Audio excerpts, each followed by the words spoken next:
Allô, ici Caprice Doll. Savez-vous où ce que je suis ici aujourd'hui? Au Horror Expo, 3e édition. Il va y avoir des exposants, il va y avoir des kiosques avec plein d'horreur, du sang, du gore. Fait que manquez pas ça, hein?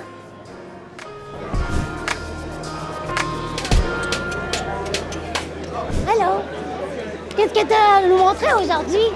Ah ben, plein d'affaires. J'ai des masques, des magnets aussi. C'est vraiment original et très gore. Tu les fais toi-même? Ben, c'est... j'ai fait le painter puis le sculpteur puis plusieurs, mais il y a un couple de sculptes, c'est pas moi qui a sculpté celui-là, c'est Casey Love qui a sculpté, mais moi j'ai peinturé. Celui-là, il est très impressionnant. Ça t'a pris combien d'heures? Pour peinture, c'était comme 16 heures à peu près. Ça paraît. Ouais, Il vient direct de l'enfer, hein? c'est ça, exact. Allô? Moi, c'est Caprice. Toi, c'est quoi ton nom? Moi, c'est Judith. Salut, Judith. C'est quoi t'as à nous montrer aujourd'hui? Ben, j'ai plein de choses. Je fais des foulards pour animaux, chats, chiens. Je fais des porte-chandelles en résine, époxy. J'ai des chandelles aussi faites à la main.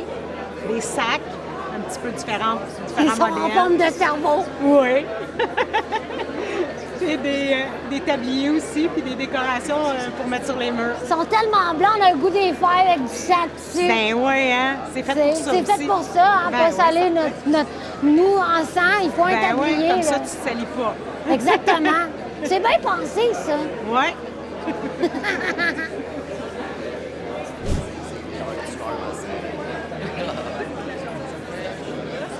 Allô? Je viens encore te voir cette année. Ben oui, comment ça Oui. va? Ça va mal, comme d'habitude, toi? Super. Ben moi, ça va bien comme d'habitude, là. Ah, désolée. Écoute, c'est la 3e année que je suis là, je suis super Oui? contente. J'ai des nouveaux produits en plus. Ah, wow, c'est Des le fun. sacs vinyle, glow in the dark, Oh, ça flèche en noir. puis de vraiment loin.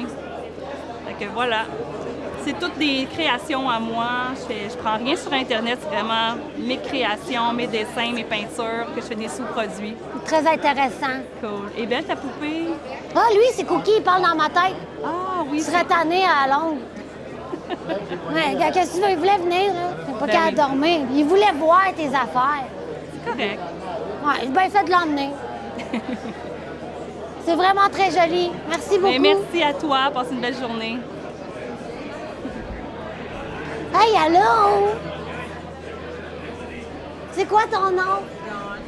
Allô, Don? Allô? C'est quoi tu nous donnes aujourd'hui? Ah, c'est vrai, tu donnes rien. Ils vendent ici. Oui. Ça, tu les fais toi-même? Oui? Comment? Avec Sublimation. Oh, Oui. c'est vraiment très joli. Oui. Des petits cercueils pour des petites personnes.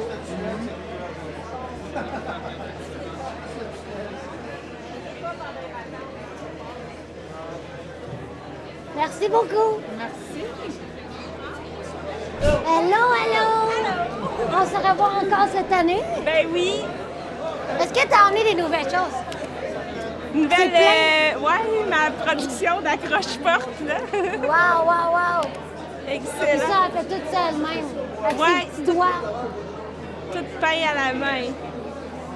Un Je beau vais béquet de joues. je vais faire des peintures sur commande aussi, là. Ah, c'est d'horreur, bien. C'est le fun à n'importe quelle savoir. forme.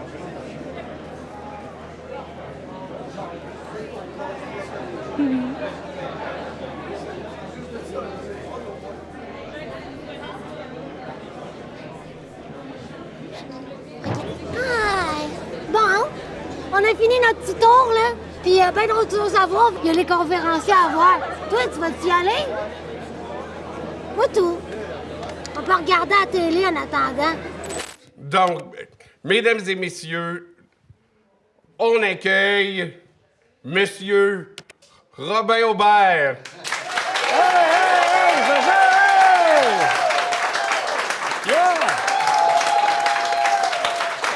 Ben, merci d'être là. C'est un... Ça fait plaisir. Je veux commencer, j'ai presque pas le choix de commencer par ça. Pour les amateurs d'horreur, t'es devenu une sorte d'ambassadeur du genre au Québec. Parce que, bon, tu t'es battu pour qu'on ait une version physique des Affamés, ce qui fait très collectionneur, puis que tu es le seul qui a réalisé un film d'horreur qui a remporté autant de prix de qualité. Ben, je pense que non, Vampire humaniste l'année dernière. Ouais, c'est vrai. On a eu pas mal plus que les Affamés. Mais il y a différents types d'horreur. Hein. Je pense pas que j'embarque dans l'horreur que vous préférez nécessairement, là. C'est-à-dire l'horreur que gore.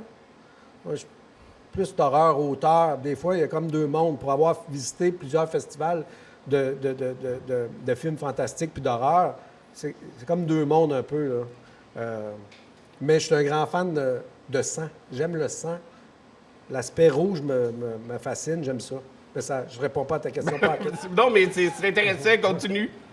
Ben, c'est parce que le rouge, j'aime ça. J'aime ça jouer dans le sang aussi. Fait que, tu sais, c'est comme un plaisir coupable comme réalisateur de mettre du rouge. Puis il faut tout le temps que je taponne le rouge, puis que j'en mette un peu plus. Puis toujours une petite affaire plus, c'est le fun. Mais tu sais quand même que quand il y a eu le gala des Iris, puis que Les Affamés a gagné, on était une gang de fans qu'on disait enfin, il y en a un. Oui, mais au Québec, on a comme on est très, très. Peut-être parce qu'on vient un peu du documentaire, puis c'est pas vrai non plus, là, mais tu sais, de l'ONF, puis tout ça, du cinéma direct. Il y a comme c'est un peu comme les comédies, là, il y a comme un préjugé assez favorable à ceux qui font de l'horreur, puis aussi aux films d'horreur comme étant de série B, mais c'est bon, de série B. C'est le fun. Ouais. C'est plaisant. Tu sais, quand tu regardes un film de série B, puis B ou pas B, horreur, ça va chercher une espèce d'endorphine, comme rire, comme pleurer, mais c'est comme pas pris au sérieux parce que faire Ah! Ben, le monde, c'est comme Ah, ben c'est pas sérieux faire ça. Chris, c'est de la job faire peur au monde. Oui, on peut se servir des jumpscares, c'est facile, mais en même temps, un bon jumpscare avec un son que tu n'as jamais entendu, au lieu de faire Tu sais, il y en a plein. Bien, c'est le fun de travailler des jumpscares, puis de se frotter les bras avec le peu de poils que tu as pour essayer de chercher un son particulier. Mais c'est pas pris au sérieux, mais c'est autant de travail, sinon plus, comme écrire de la comédie, écrire de l'horreur, parce que écrire une scène de tension, puis que les analystes à Téléfilm puis à Sodec, puis peu importe qui va lire ton scénario, faut que ça passe. Faut que tu aies, à la limite, quand même un peu la chienne. Tout cet aspect-là est difficile à faire passer. Donc, Les Affamés, moi aussi, j'étais content, très honnêtement, dans mon fort intérieur, parce que ça avait pris du temps à être financé. Ça prend du temps, des films de même. Évidemment, je pense que le fait d'avoir fait Saint-Martyr avant, ça avait aidé, mais j'étais content parce que ça avait pris du temps. Puis je me souviens, il y a un analyste dans une des deux institutions que je ne dirais pas, là, mais qui me dit « Oui, mais est où l'amour?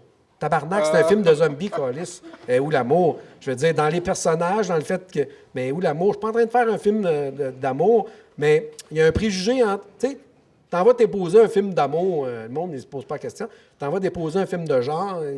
Bien, évidemment, là, ça s'est démocratisé parce que partout dans le monde a fait « Hey, c'est parce qu'il y a un réseau de films de genre depuis longtemps, puis ça va chercher notre plaisir coupable. » Puis là, ça a comme... Les perceptions ont changé parce que je pense qu'il n'y avait pas le choix. Il y avait de quoi qui faisait que, ouais, OK, il faut qu'on arrive en ville un petit peu. Là. Puis, c'est un peu comme quand tu vas à Fantasia. Tu vas à Fantasia ou à Spasme, c'est plein. Là. Ben oui, on fait la file pour aller voir les films. Il y a un intérêt. Là. Tu parlais à quel point ça avait été dur d'avoir de l'argent pour Les Affamés, mais j'imagine que c'est encore pire pour Saint-Martyr-des-Damnés parce que tu le fais avant, puis forcément, tu avais peut-être un peu moins une feuille de route comme cinéaste, un peu moins... Ouais, ça a été le même nombre d'années, mais j'avais quand même Roger Frappier puis Luc Vandal comme producteurs. Puis ça fait que je pense qu'il en avait un peu peur aux institutions, puis par rapport à la feuille de route. Ce qui fait que c'est quand même... Le crédit de Saint-Martyr va à eux autres parce que d'abord, ils ont embarqué dans ce film-là qui était complètement iconoclaste et qui durait 5 heures. Tu sais, en montage, il a fallu... Parce que je pense que Roger et Luc, ils m'ont laissé libre cours à l'inspiration. puis à créer des affaires qui vont partout, puis qui est extrêmement post-moderniste. Ma blonde va aimer ça que je dise ce mot-là. Parce que tu vas chercher toutes les références comme jeune créateur, parce que c'est la première fois que tu écris, tout ce qui t'a fidé dans la vie, de Jésus de Nazareth à Carpenter, peu importe. Fait que ça fait comme une espèce de chaos, de melting pot, de maelstrom qui n'est pas nécessairement parfait, loin de là, mais quand tu le revois, tu fais comme tabarnouche, on m'a permis de faire ça, ici, et il était gelé ou quoi? Mais oui, moi, ça m'a ouvert des portes parce que le fait d'avoir fait Saint-Martyr m'a permis de faire Les Affamés. Si je n'avais pas fait Saint-Martyr, je pense pas que Les Affamés auraient passé. Puis si je n'avais pas fait À l'origine d'un cri, qui est un film d'auteur sur ma famille, ça n'aurait pas passé non plus parce que j'ai fait à croire, puis c'est en partie ça, pas faire à croire, mais que Les Affamés, c'était un film d'auteur. Une des forces, à mon avis, des Affamés, c'est que presque tout le film se passe au soleil durant la journée. C'est pas 2 fois plus dur de créer de la peur quand c'est pas la nuit? Bien, parce que marcher en forêt, là, que ce soit la nuit ou le jour, s'il y a une menace, c'est stressant. Moi, je trouve que le soleil, visuellement, est beaucoup plus agressant. Puis le vert, moi, c'est la couleur qui m'agresse le plus depuis qu'on a utilisé le HD. Non, ben moi, j'adore ça.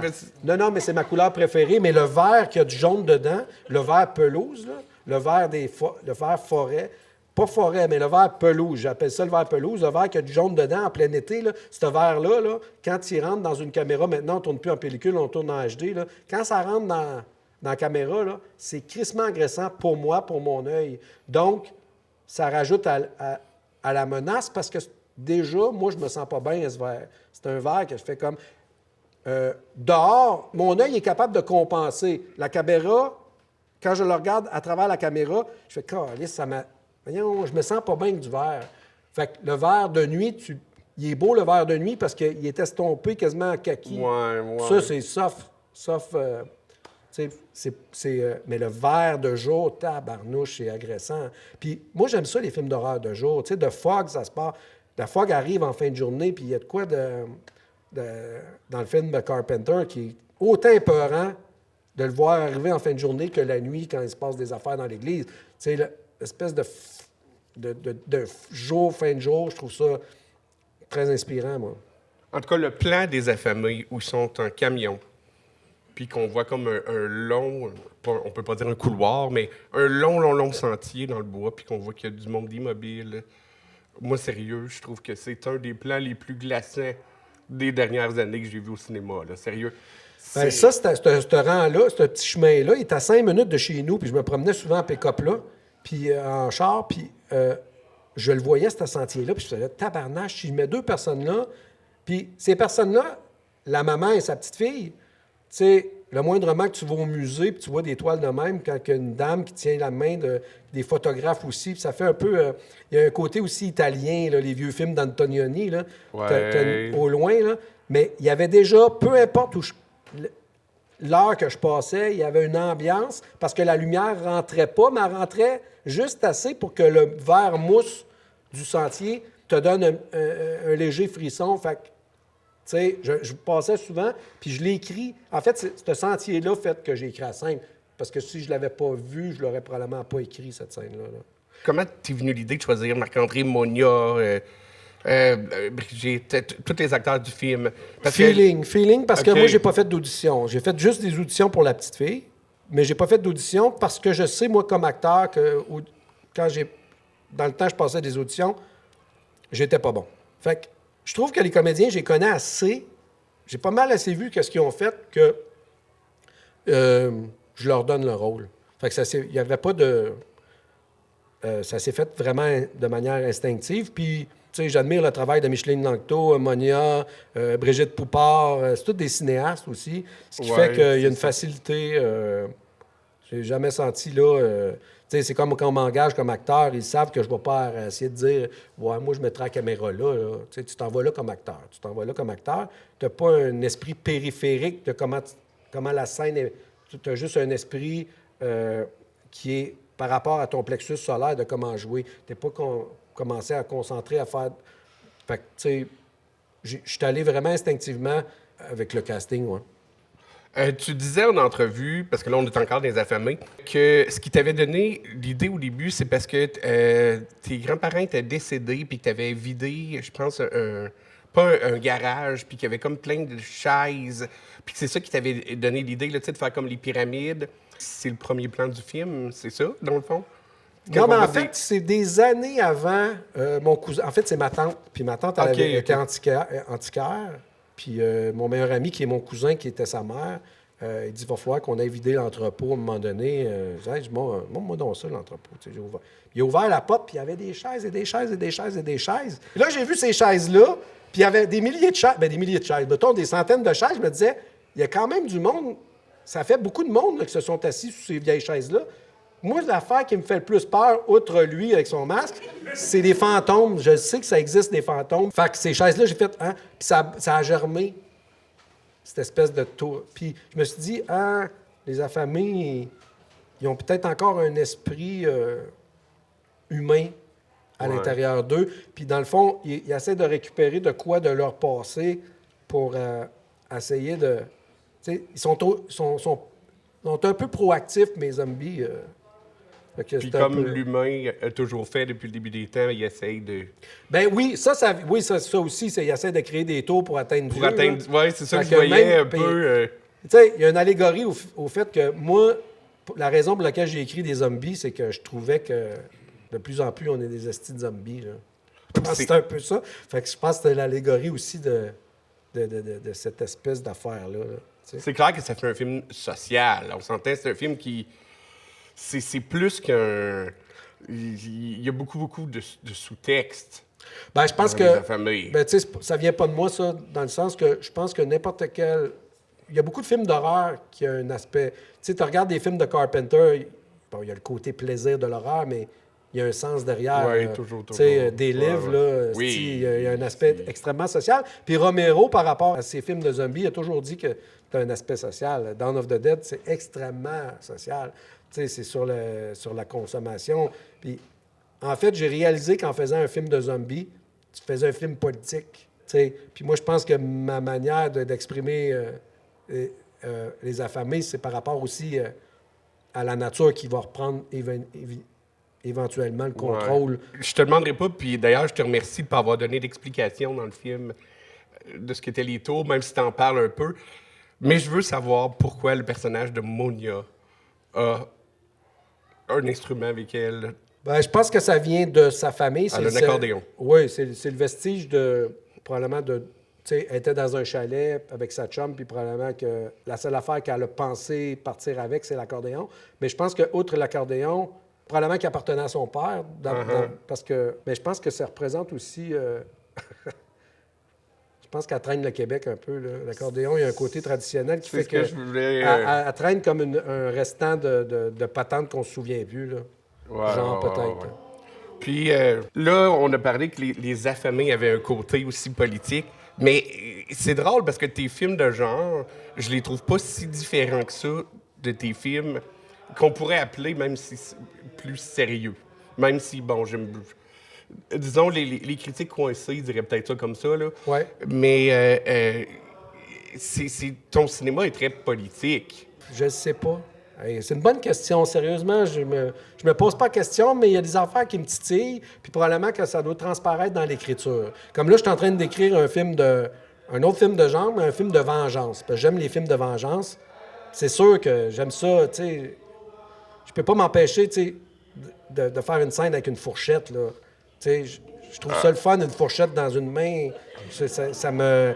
Puis, il n'y a rien de social là. Mais probablement qu'au final, on va checker le film, on va faire « Ouais, il y a quand même une critique derrière, mais pour le moment, là, j'ai juste hâte de tourner la scène de... » Puis, je veux me donner le rôle principal dans ce film-là pour la raison que je veux explorer aussi. Tu sais, j'admire beaucoup les films de Kitano. Je préfère ces films quand il joue dedans parce qu'il y a un côté ludique. Fait que le fait que ça soit gore puis un film de vengeance, le fait que je vais le jouer, ben ça va être un peu plus drôle parce que, comme dirait ma blonde, Tu sais, je fais des combats en bobette, elle ne trouve pas ça sérieux pantoute. Là. C'est très loin de Denzel Washington ou de John Wick, là, parce que ça fait pas... Fait que ça peut amener un aspect quand même léger intéressant. Fait qu'une sorte de Zatoichi ou... Oui, c'est ouais, ça, ouais. exact. C'est sûr que les combats à bobette, c'est jamais sérieux. Ben, c'est parce que j'en ai écrit une. Il se bat avec une louche à wok chinoise. Là. Puis moi, je trouve ça sérieux, mais je sais que je m'imagine en bobette, la petite bédaine. Ça va être peut-être un peu drôle, mais j'ai le goût de le faire. Mais peut-être que là, tu sais, ils vont peut-être me dire non aussi, là. Tu disais, puis ça va avec ma dernière question un peu, que les cinéastes québécois que tu avais créés, c'était André Forcier puis Robert Morin. Qui m'avait inspiré, tu veux dire? Qui t'avait un peu... c'est parce que t'as fait des films avec eux. Parce que moi, je t'ai découvert en Rex Prince, sérieux. Ouais. La Comtesse de Bâton Rouge, puis le film Le Nègre de Robert Morin est, à mon avis, un des plus grands films québécois qui s'est jamais tourné. Puis je comprends pas qu'on n'en ait pas parlé plus que ça. Puis les films que tu réalises, ils ressemblent un peu à ces deux cinéastes-là quand même. Hein? Ben, je pense qu'il y a peut-être des similarités dans le fait d'être sans compromis, peut-être.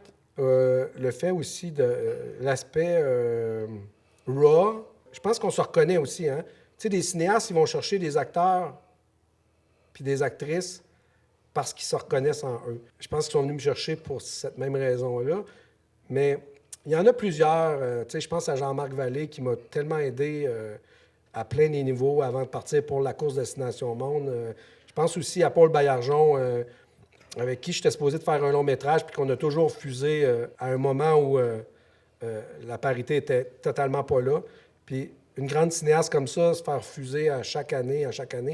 Je pense à Micheline Langto, pour qui j'ai joué aussi, puis qui est tellement intransigeante dans sa manière de réaliser. Puis elle, c'est par là, puis c'est par là. Puis tu ne sauras jamais que j'ai coécrit avec Julie, puis que j'ai réalisé. Je pensais souvent à Micheline, parce que Micheline, elle fait pas de compromis comme cinéaste. Puis je pense que c'est un melting pot de plusieurs cinéastes. Évidemment, on parle de Morin puis de Forcier parce que l'année que Les Affamés, j'ai gagné, il était dans la salle en nomination aussi. Ouais. Mais, tu sais, je pense aussi, un autre de mes mentors, c'est Louis Saya. J'ai appris à diriger des comédiens par l'entremise de Louis qui nous dirigeait sur Radio Enfer. Il y avait une manière de nous diriger qui aimait tellement les comédiens puis nous mettre en confiance. Des fois, même, dans le timing du sitcom, on était un peu trop short. Puis là, soit Michel Charette ou à moi, il disait là, faut, tu rentres, là, puis tu as 2 minutes à faire là, de l'addi, là. Fait que là, il fallait rentrer puis faire des niaiseries physiques. Mais on était toujours bon parce que tu avais quelqu'un derrière la caméra qui t'aimait. Moi, en tout cas, je trouve que c'est un atout d'être acteur puis de faire des films parce que je m'en vais tout le temps retravailler avec des cinéastes comme acteur puis j'apprends tout le temps de quoi. Puis comme cinéaste, seulement cinéaste, on n'a pas la chance de voir les autres cinéastes à part d'être dans un festival, puis tu parles avec une flûte, puis un cocktail, puis une affaire pas bonne dans la bouche. Tu n'as pas le temps de les voir. Tandis que comme acteur, tu as la chance de les voir travailler. Tu es là, tu joues pour eux autres. Fait que je trouve que c'est un atout. Ayant pas fait d'école de cinéma, bien, mon école, c'est de travailler avec ces cinéastes-là. J'ai travaillé avec Sophie Derasme l'année dernière. Elle m'a redonné le goût de jouer. Ça faisait 5 ans que je n'avais pas joué, j'étais rouillé. Fait que ces cinéastes-là, c'est des atouts comme créateur, parce que tu deviens tout le temps meilleur de travailler avec les autres, ça c'est sûr. Tu apprends en tout cas. Trop souvent aussi, les fans d'horreur, ben je parle un peu peut-être en connaissance de cause, parce que peut-être que je suis comme ça moi-même par bout, mais quand on aime une formule, on n'est peut-être pas si ouvert que ça à avoir comme des changements. Puis tu sais, comme Les Affamés, tes zombies, c'est des humains. Sont pas à moitié moisis, à moitié... Tu sais, je veux dire, puis on est habitué à voir des zombies avec, tu sais, soit de la boîte d'en face, ou tu sais, qui sortent de la terre. Puis je me demande si ça, au Québec, c'est pas une des raisons pourquoi que le monde, on dit peut-être, tu sais... Mais en même temps, c'est sûr, mais il faut que n'importe quel film que tu fais, il faut que tu te l'adaptes. Tu sais, si tu fais un film de fantômes, il faut que tu adaptes tes fantômes, comment tu as ta vision. Moi, ce que j'ai aimé faire avec Les Affamés, c'est que je faisais des tables rondes avec 3 créateurs que j'aimais. C'est sûr que Julie, ma blonde, est script-éditrice, était script-éditrice des Affamés, mais aussi on faisait des tables rondes avec Francis des Chicken Swell, Francis Cloutier, dont j'aime le Brain, puis François Lévesque, qui travaille au Devoir, qui est un grand, grand amateur d'horreur. Oui, Fait qu'on faisait des tables rondes. À un moment donné, je me souviens, chacun, tu sais, Francis des Chickenswell, il m'a dit « Hey, ça serait le fun en esti, ils mettent des trappes à souris, OK? Puis là, tu te mets à entendre les trappes à souris. Puis là, tu pars avec ça, puis tu t'en vas écrire une scène de trappes à souris. Tu sais, l'idée vient pas de moi, elle vient de Francis. Julie a dit, pourquoi ça serait intéressant que les zombies, nos zombies, ces zombies-là, ils ne s'intéressent pas aux animaux, mais juste aux flèches humains. Bien là, ça te crée une espèce une espèce de logique de tes affamés tranquillement en travaillant avec d'autres mondes et en collaborant. À quoi ça sert de faire une logique qui est déjà préétablie et qu'on a vue mille fois? Puis, il y a plusieurs sortes de zombies. Que tu regardes toute la lignée des films de zombies, tu en as des plus rapides, proactifs, tu en as des lents. Moi, c'est un mélange des deux parce que les humains, il y en a qui sont léthargiques, puis il y en a d'autres qui sont timbrés raides. Fait que c'est un mélange de... Tu sais, tu crées ta propre logique. Tu sais, un film de genre de vengeance que je suis en train de faire, évidemment que je le crée avec ma propre logique à partir des clichés qu'on connaît. Parce que moi, j'adore partir des clichés. Il n'y a rien de plus fun que prendre les clichés puis là, de les mettre à ta main. Pourquoi que j'irais faire un John Wick? Il est déjà là, puis il est crissement bon. Pourquoi j'irais faire un Equalizer ou un... Peu importe, mais tu connais le... C'est un schéma, le film de vengeance. Tu te sers du schéma, puis après ça, tu le mets à ta main. Fait qu'évidemment, c'est normal, pour revenir à ce que tu dis, que le spectateur québécois fait « Hey, tabarnak, ça ressemble pas à mon John Wick, esti. » Ben non, mais va voir John Wick, là, tu l'as acheté en DVD de toute façon. Alors, tape-toi là, je veux dire, moi. Ben moi, c'est ce que j'ai entendu des affamés. J'ai entendu, ils ont pas l'air des morts vivants, des zombies. OK, mais... Mais moi, je voulais pas qu'il y ait de l'air de mort-vivant. Parce que moi, ce qui me fait le plus peur dans la vie, c'est les fantômes. Je voulais qu'il y ait de l'air de fantômes. Moi, c'était ma référence à moi. Je voulais pas qu'il y ait de l'air de... Puis c'est sûr qu'après ça, tu fais « Hey, c'est bien plate, ça ressemble pas comme quand on fait un party puis on se déguise tout, on se déguise en zombie puis avec du griot, on se fait... » Non, c'est sûr, je voulais pas ça, moi. Oui, mais ça marche, par exemple, au niveau... Bien, ça, c'est un goût personnel, parce que moi, je voulais qu'il soit plus timbré là-dedans qu'en décomposition. Mais tout est une question de dosage, puis aussi de goût.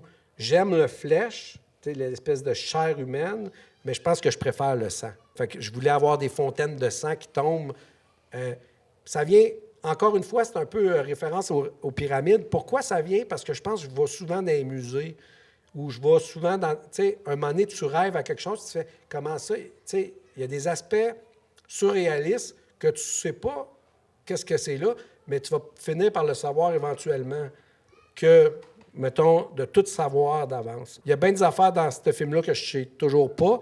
Il y a un petit gars de 13 ans qui le regarde, qui m'écrit, ça fait une couple de fois qu'il m'écrit. Je pense qu'il y a un aspect Asperger qui veut tout savoir du film. Puis je dis souvent, toi, qu'est-ce que ça t'a dit, le fait que cette pyramide-là? Puis il me raconte toute une histoire par rapport au loup-garou, puis tout ça. Puis je fais, Chris, ça a plus de sens, ton affaire, que moi, ce que je pense. Parce que moi, si je te dis la vérité, on a ouvert le hangar de ma tante, puis j'ai vu plein de chaises, tu sais. Ça va y défaire son monde à lui qui s'est créé.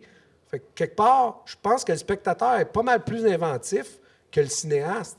Il va quand même que j'aille expliquer c'est quoi la pyramide.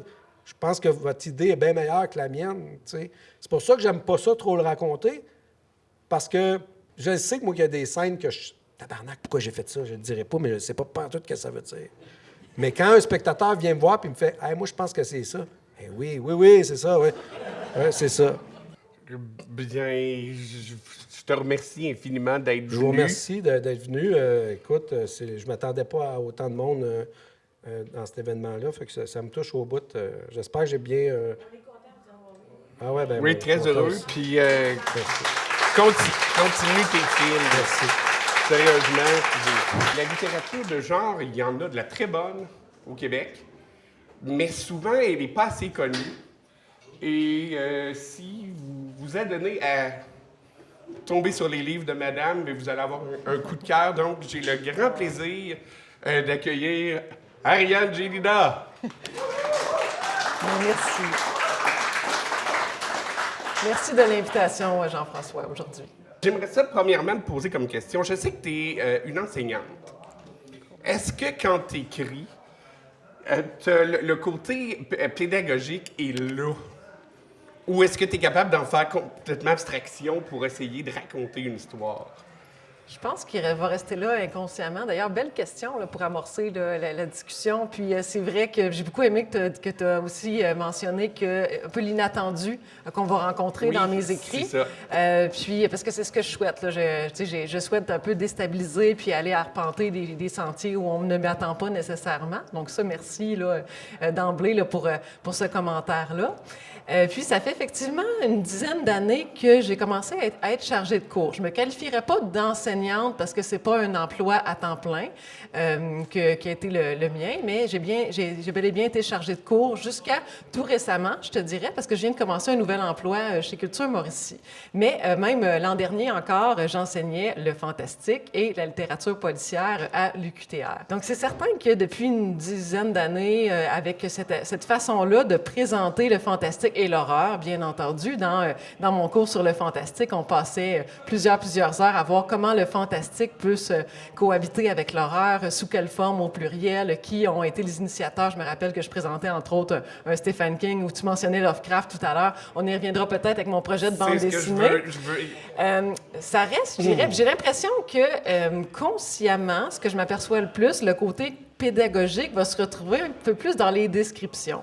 Je suis quelqu'un qui va travailler beaucoup les atmosphères, qui vont ancrer ses récits dans des lieux réels qui vont basculer avec le fantastique. Donc, ce que j'aime beaucoup, comme dans ma trilogie ici que je vois à l'avant avec les villages fantômes du Québec, ce sont tous de véritables villages qui ont existé au Québec et qui ont disparu au fil du temps.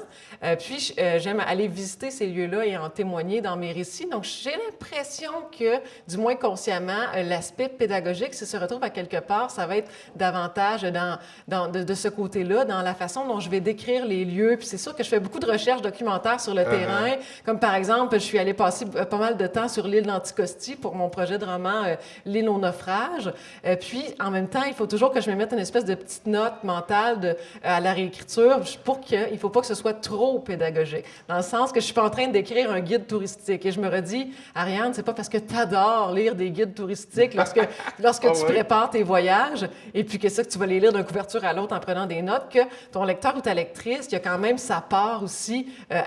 Par exemple, si je reprends l'île d'Anticosti, et puis je ne vais pas aller décrire comme intégrale de gauche à droite, là, parce que là, à un moment donné, ça risquerait de devenir statique. Donc, je veux initier une sorte de mouvement, une sorte d'urgence, de suspense. Mais c'est ce côté-là. Puis même, il y a mon amoureux qui est dans la salle, lui, il appelle ça « enlever du feuillage ». L'étape où, justement, parce que sinon, si je me laisse un peu aller pédagogiquement là-dedans, je vais écrire un chapitre comme, par exemple, dans le premier tome, Trans-Taïga, ici, le personnage d'Anissa, avant d'arriver au village fantôme de Combo, il y a un chapitre au complet où elle est dans la forêt, juste avant d'arriver au village. Puis je voulais installer le suspense, mais au départ, il y avait 4, 5, 6 pages de plus de ce que, justement, Frédéric appelle du feuillage. Je suis en train de relire Ouais. parce que j'ai adoré l'ouverture. Ouais.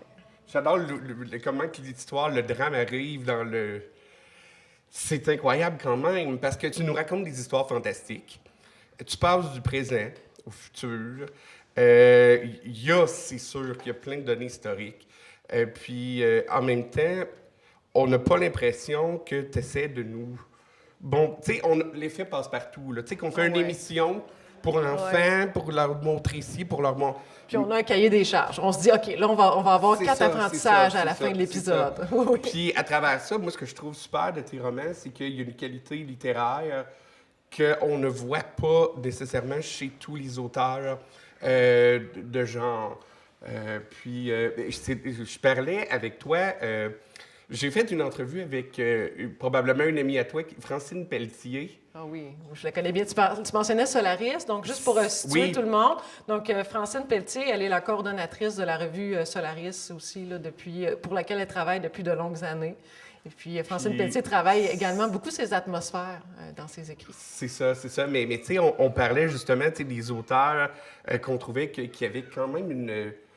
Est-ce qu'on peut dire une facture littéraire? Est-ce que ça fait snob de dire que, en tant que lecteur de roman de genre, on aime quand même qu'il y ait cette espèce d'aspect littéraire-là qu'on trouve chez Anne Hébert dans Héloïse, par exemple. Oui, moi, j'ai l'impression, en tout cas, ça, c'est de façon personnelle dans mon rapport au fantastique et à l'horreur, que justement, quand on va décrire précisément, quand on va se donner les moyens littéraires, pour reprendre tes mots, les moyens stylistiques, de créer une ambiance la plus précise, la plus incarnée qu'on peut le faire, eh bien, ça va nous permettre d'être encore plus effrayés, d'aller nourrir les potentiels de la peur puis les potentiels de l'épouvante. Parce que tout le monde, je suis sûre que ça vous est arrivé plusieurs fois de lire un roman d'horreur, on veut nous faire peur, puis on se met plutôt à rire.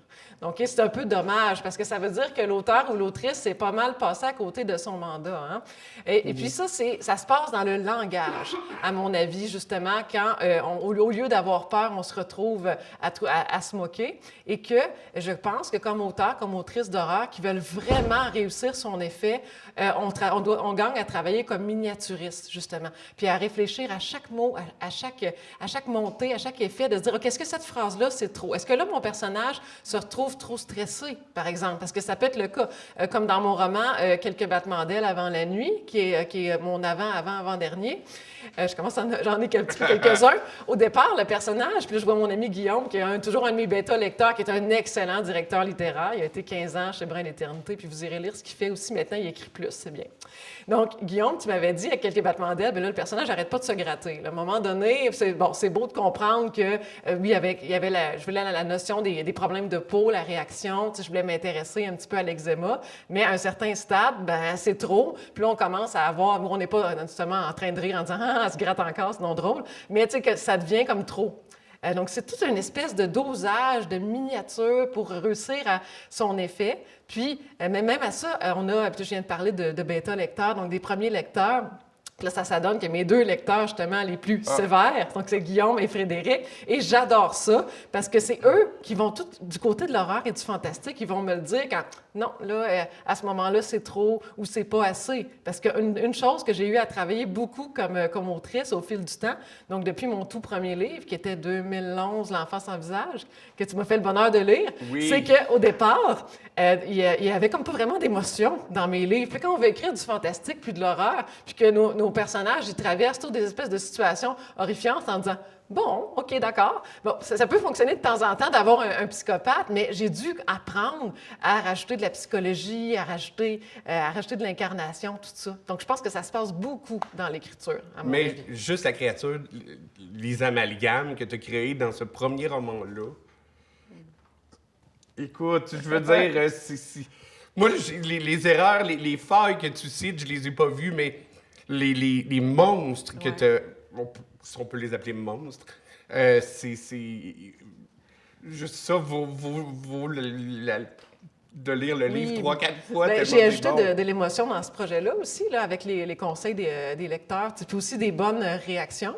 Mais ça va être vraiment au cas par cas. Comme ici, dans Trans-Taïga, on a un personnage d'une psychopathe. On la voit, on devine un petit peu, hein, avec la hache comme ça au-dessus de son épaule. Donc, pour le personnage d'Anissa, forcément, son rapport, non, c'est pas un spoiler, donc son rapport au monde se retrouve quand même vraiment moins dans l'affect, là. Elle va traverser ça, puis elle va décrypter le monde en voyant des réalités occultes dans tout ça. Alors, c'est d'apprendre aussi à moduler, parce que ça aussi, au fil des projets, puis chaque projet est tellement différent, puis en plus, comme tu l'as mentionné, je fais exprès que chacun de mes projets soit encore plus différent. Comme je me suis dit, tiens, des textes de bande dessinée, je vais en écrire. Donc, c'est se mettre, dans mon cas, volontairement en danger ou en défi, en situation de défi, puis d'essayer de voir comment je peux composer quelque chose de nouveau puis de surprenant. Mais un détail nous inquiète dans tes romans, c'est ce que j'aime. Comme là, tu parles de ta personnage qui est que j'ai pas si trouvé psychopathe que ça. C'est peut-être parce que moi, je... L'habitude. T'as l'habitude. Mais ce qui est fascinant, c'est que le roman, a l'air complètement au début, réaliste. Oui. Puis là, subitement, là, il va voir comme le signe, elle va voir comme des hiboux, elle va voir des petits détails qui vont apporter le fantastique, l'inquiétude, l'étrangeté.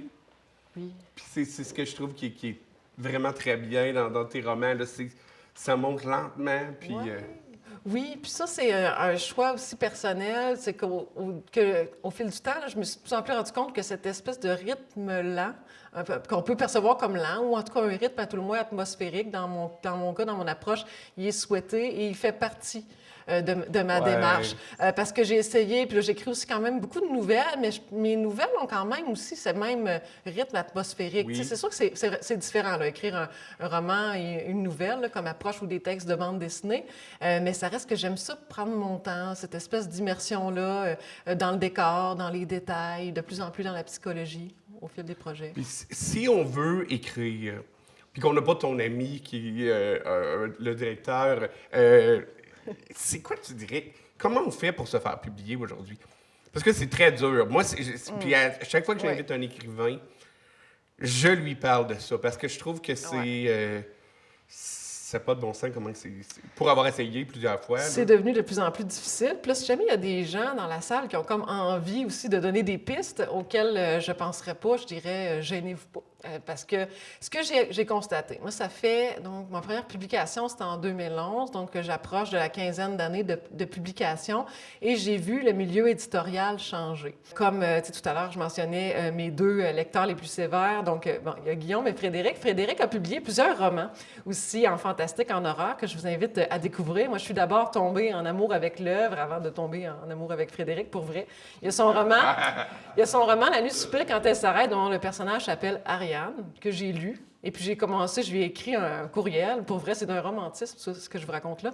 J'ai écrit un courriel pour témoigner de mon appréciation de Frédéric, de La nuit soupire quand elle s'arrête. Et nous avons commencé une longue correspondance par la suite. Donc, Frédéric écrit. Puis j'ai vu aussi, au fil du temps, comme avec ses premiers projets à Frédéric, à l'époque, là, il y a une vingtaine d'années, tu envoyais ton manuscrit papier à des éditeurs et ils pouvaient ne pas te connaître du tout, puis ils n'allaient pas te googler dans ce temps-là, puis ils pouvaient accepter ton manuscrit il y a une vingtaine d'années, selon cette période-là. Donc, plusieurs des manuscrits de Frédéric ont passé par le processus traditionnel qui nous apparaît très rétro aujourd'hui, de dire que tu vas à la poste, tu as ciblé 3 éditeurs, tu leur dont tu connais le catalogue et tu leur envoies ton manuscrit. Puis, il y en a peut-être 1, 2 ou les 3, mais parfois, qui vont te répondre, puis tu auras à faire une réflexion par rapport à ça.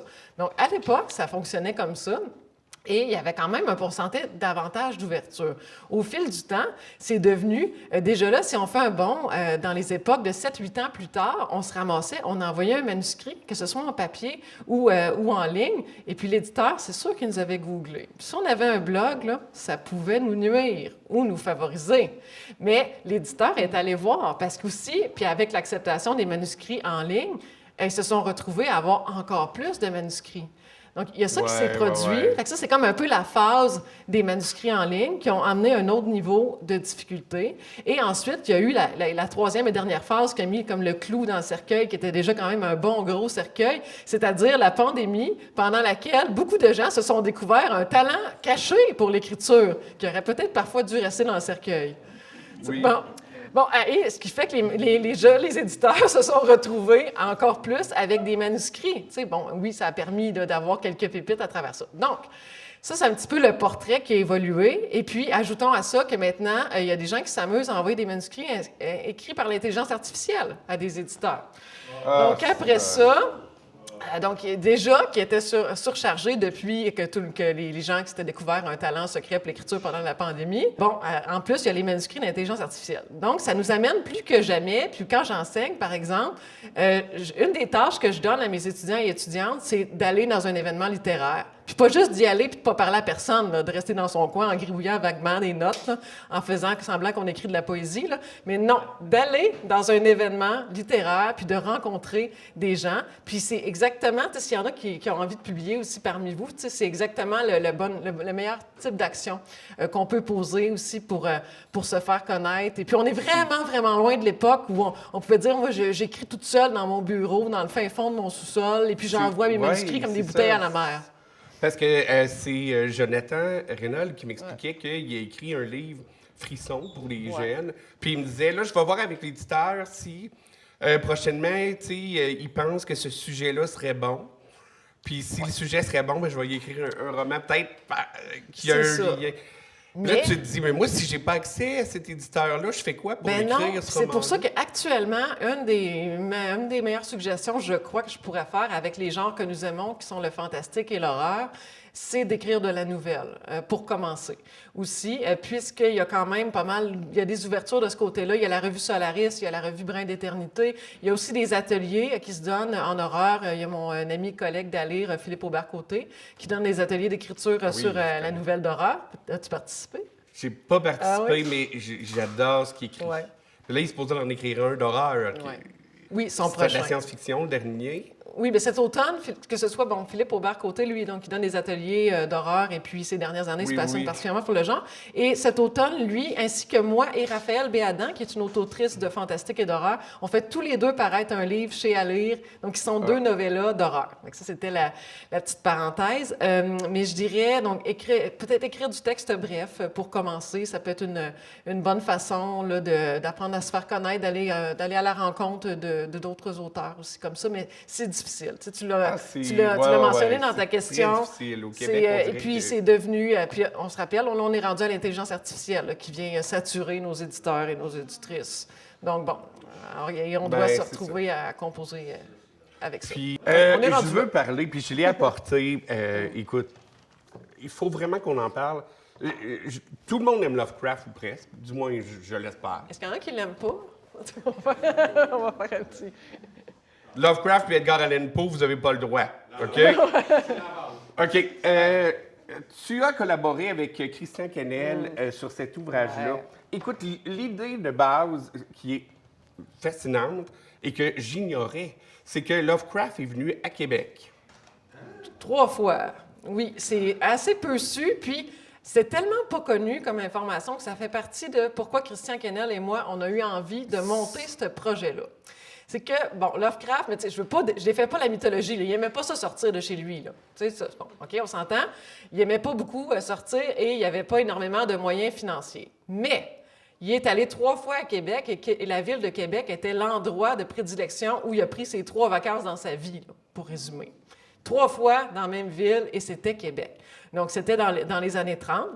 Ces 3 voyages. Et de ces 3 voyages-là, il a rapporté des écrits juste pour lui. Tu sais, des carnets de notes dans lesquels il se réécrivait, il se racontait à lui-même l'histoire de la Nouvelle-France. Et aussi, il faisait des déambulations avec l'architecture, parce que Lovecraft a toujours adoré l'architecture. Oui. Donc, il prenait des notes de tout ça. Puis, ça n'a été jamais publié de son vivant. En 1976, ça s'est retrouvé publié parmi ses écrits posthumes, sous le titre de Tout Québec and the Stars.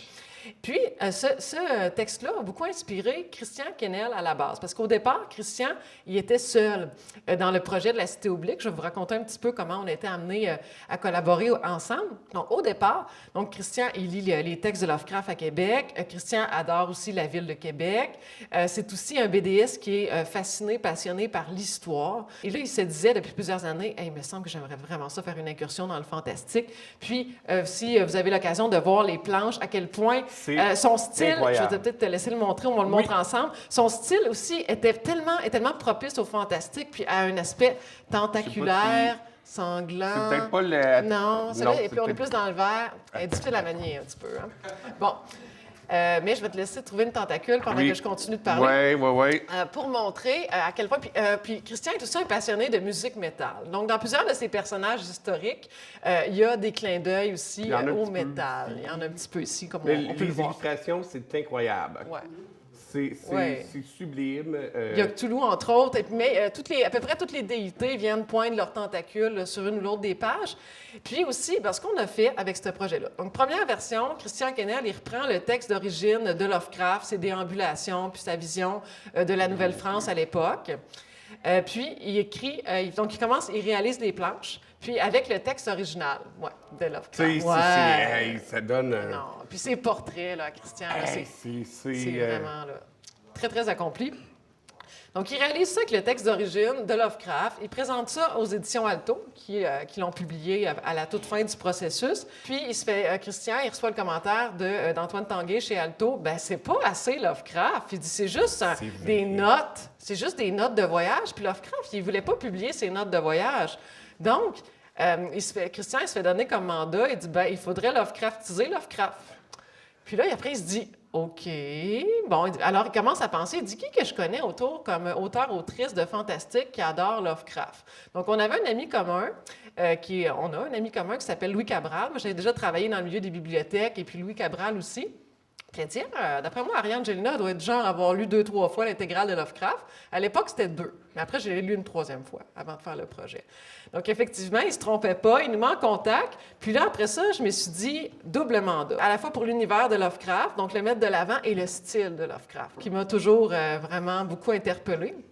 Aussi là, dans l'ensemble. Mais les planches étaient déjà presque toutes réalisées à ce moment-là. Donc, j'avais comme défi de partir finalement des dessins, de partir des planches et de rajouter du texte, qui serait à la fois un hommage stylistique et thématique à Lovecraft. Donc, et quand je le mentionne, là, j'ai su qu'il y a comme 2 % des bandes dessinées qui vont se réaliser comme ça. D'habitude, c'est scénarisé du même mouvement, texte et image. Mais dans ce cas-ci, à part pour quelques planches, il y en a une 20aine de planches qui ont été réalisées après par la suite. J'en ai profité pour relire l'intégrale de Lovecraft une 3e fois, ce faisant, et puis vraiment m'immerger dans son univers pour lui rendre hommage le plus possible. C'est certain qu'on a gardé la ville de Québec, l'histoire, mais pourquoi ça s'appelle la Cité oubliée?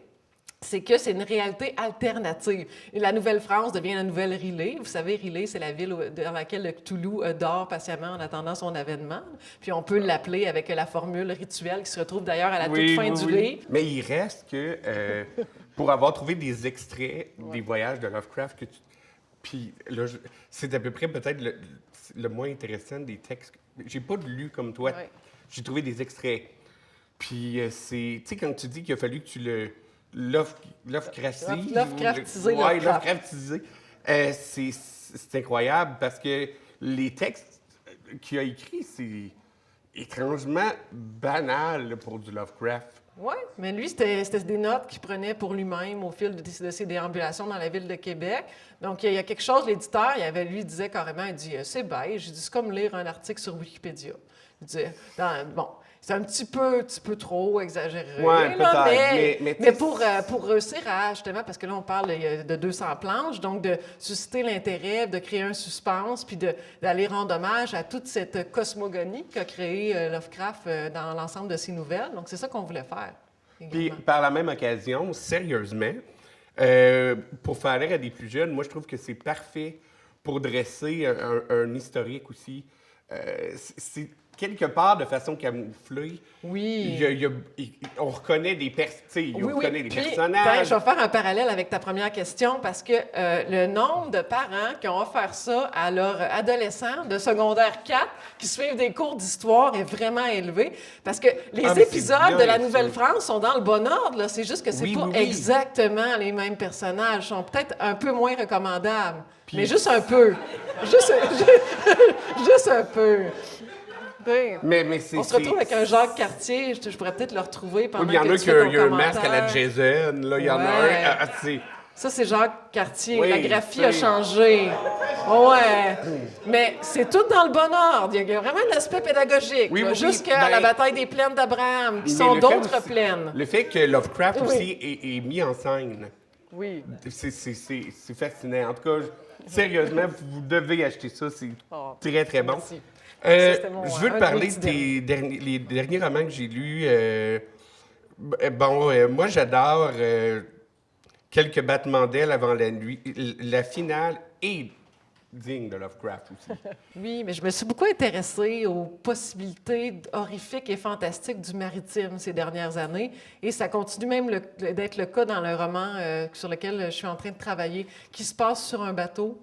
Et puis, il y a quelque chose de l'ordre un peu des créatures aquatiques aussi là, qui rôdent en périphérie. Donc, ça fait une dizaine d'années que je m'intéresse à la peur, donc dans le sens aussi des phobies, puis que j'ai envie de creuser le plus loin possible. Mon plus récent roman publié, L'Envers des forêts, c'est autour de trois peurs qui, fondamentalement, vont dévaster chacun des personnages. Mais la peur maritime, la peur de l'eau aussi, puis ça participe à quelque chose d'un peu personnel aussi.